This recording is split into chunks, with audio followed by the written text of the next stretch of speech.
Eh bien, bonjour Pamela, bienvenue dans Podcast Innovation. Ça nous fait tellement plaisir de t'avoir. Parle-nous un peu de ta société et de son historique. Bonjour Carl, bonjour Marc, merci de me recevoir aujourd'hui. Je suis très contente d'être avec vous. Nous sommes le Festival du film libanais au Canada et le festival, naturellement, met en lumière le cinéma libanais ici au Canada et au Québec depuis 10 ans, à travers des projections, des films libanais, des histoires libanaises on fait rencontrer le public avec des artistes qui sont libanais. Au départ, c'était ça notre mission, mais nous sommes maintenant dans une édition anniversaire, la 10e édition, et nous avons hâte à élargir cette audience-là et à mettre en valeur ces histoires. Nous venons d'un pays très petit du Moyen-Orient, donc on a beaucoup de choses à dire, à raconter, et nous allons faire ça dans cette 10e édition. Merveilleux. Pamela, tu sais que dans le cadre de notre podcast d'innovation, on parle souvent avec des entreprises en technologie d'information, peu souvent avec des entreprises culturelles, on va dire ça comme ça. Donc, Ouais. ça m'intéresse de voir quelles ont été les principales innovations que vous avez réussi à faire dans le festival, au festival en particulier.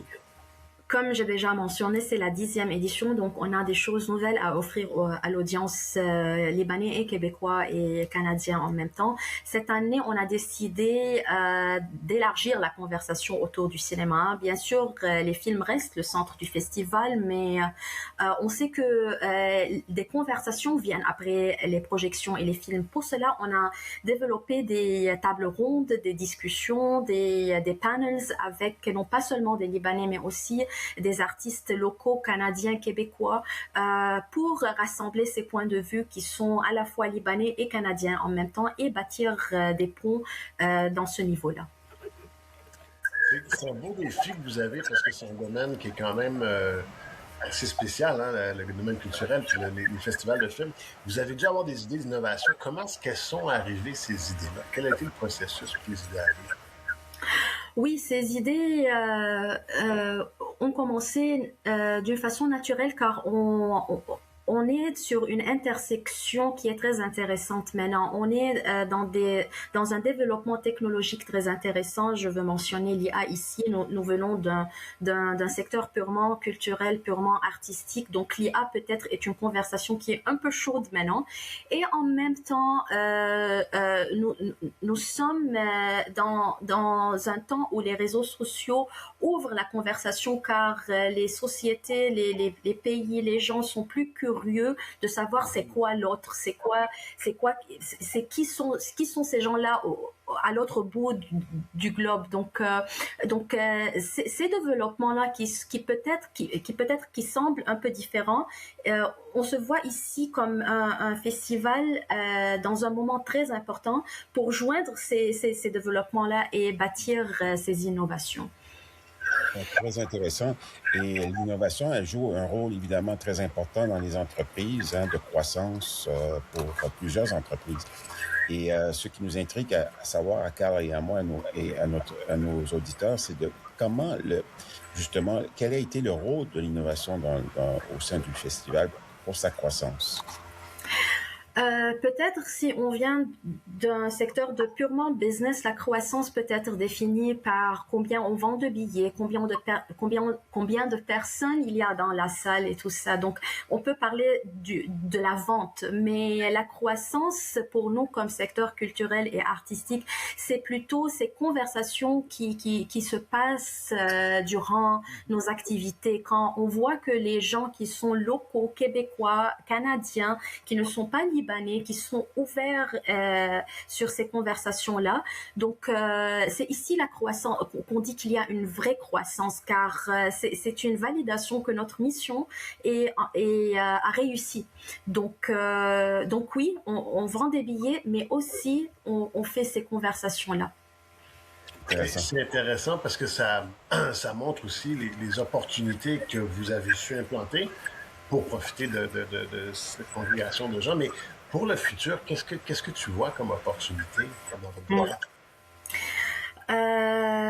Donc notre domaine c'est le cinéma et le cinéma rassemble plusieurs formes d'expression. Ça rassemble l'image, la musique, l'écriture, la pensée en général. Donc, dans un monde maintenant où la technologie avance rapidement et l'intelligence artificielle va plus vite, je crois que l'opportunité de l'avenir, c'est plutôt garder l'expérience humaine et ça devient plus importante. Les gens auront toujours besoin de vraies histoires, de vraies émotions, des vrais moments à partager. Donc, le festival et les festivals en général artistiques a un grand rôle à jouer ici. On va devenir un lieu où on consomme pas seulement le contenu, mais on vit une expérience collective. Les gens, vous mettez les gens en contact et puis vous les aidez à échanger. Ouais, ouais. Et j'imagine que vous avez rencontré plusieurs défis tout au long de la croissance de l'organisme, spécialement cette année dans le 10e anniversaire du festival. Donc, il y a eu des défis à surmonter par l'implantation de ces innovations que tu viens de décrire. Et comment vous les avez surmontés justement, Pamela, à l'intérieur de l'organisme? T'as raison, il y avait beaucoup des défis car on se demandait toujours est-ce que en ouvrant ces conversations, est-ce que les différences culturelles va être une distance ou bien un point fort? Oui, on sait que tout le monde est curieux, mais c'est une question à poser. Alors, on se demandait si ces histoires vont parler aux autres qui ne sont pas libanais. Donc, on s'est basé sur quelque chose de très simple, c'est les émotions humaines qui sont universelles, qui n'ont pas de langue spécifique, mais plutôt un sentiment collectif. Et c'était notre réponse. Ce qui semblait un défi a devenu en fait un point de force et on va appuyer sur ça pour pouvoir transmettre le cinéma de pure émotion à plutôt une expérience collective. C'est vraiment intéressant parce que tout l'individualisme qu'on perçoit dans notre société maintenant du téléphone, à tablette et tout, ce que vous faites, vous, c'est l'opposé. Vous arrivez vraiment avec l'image, l'écriture, la musique, l'émotion, puis vous regroupez les gens là-dessus, c'est intéressant. Fait que comment tu pourrais nous résumer peut-être dans ce qu'on appelle un discours d'ascenseur, un elevator speech? Tu aurais comme 30 secondes à nous définir qu'est-ce que vous faites et quels sont les avantages et la valeur que vous apportez. Je t'écoute, on t'écoute.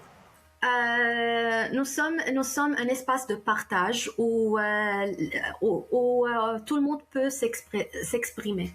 C'est pas seulement en libanais, c'est pas seulement en arabe, c'est en n'importe quelle langue car le cinéma c'est universel. Donc si vous voulez une bonne expérience une expérience collective, une expérience qui va réunir tout, c'est exactement là où tout le monde peut se rencontrer autour de ce qui est universel.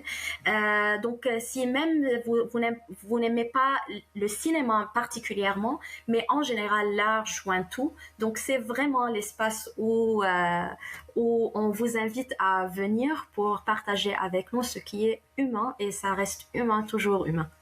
Okay. Des belles paroles sages. Merci d'être venue, hein, Pamela. Merci à vous. Je suis très contente d'être ici. Merci beaucoup pour ton partage, encore une fois, Pamela. Merci.